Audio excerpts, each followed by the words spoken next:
ঢাকার রাস্তায় আবারও সংঘর্ষ। পুলিশ আর রিকশাওয়ালাদের ধাক্কাধাক্কিতে উত্তাল মালিবাগ।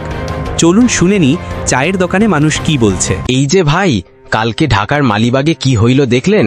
রিকশাওয়ালা একজন যাত্রী নামাইতেছিল রাস্তার পাশে, পুলিশ নাকি লাইন ঠিক না মেরে উঠাই দিছে রিকশা, আর ওই রিকশাওয়ালার প্রতিবাদ করলেই ঘাড় ধরে নামাই দিছে।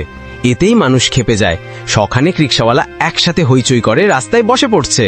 ভাই, এটা ঢাকা না, যুদ্ধক্ষেত্র। আমি ভিডিও দেখছি ফেসবুকে ভাই। এক পাশে পুলিশ ঠেলাঠেলি করছে, আরেক পাশে রিকশাওয়ালা মানুষজন চিৎকার করতেছে।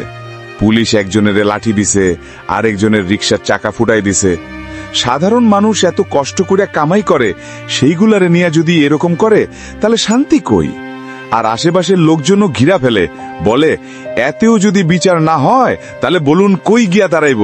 ভাই, আমি তো লাইভ দেখছি ইউটিউবে, মানুষজন জুলুম চলবে না বলে স্লোগান দিচ্ছিল। একটা রিকশাওয়ালা কাঁদতেছিল, বলতেছিল আমার রিকশা নষ্ট করে দিল, এখন আমি কি খাই? পুলিশদের উচিত সবার আগে কথা শোনা। কই সেটুকু মানবিকতা কই রে ভাই? ঢাকাতে এখন রাস্তায় নামলেই ভয় লাগে, কে জানে কখন কার গায়ে হাত পড়ে। এই সব ঘটনা আসলে ছোট কয়রা দেখা ঠিক না ভাই। আমরা গরিব মানুষ, রিকশা চালায় একাই, তাইলে আমরা কি মানুষ না? পুলিশেরও তো পরিবার আছে।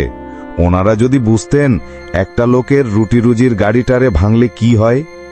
এখন সবাই দোষ দিছে, কিন্তু কেউ সলিউশন বলে না।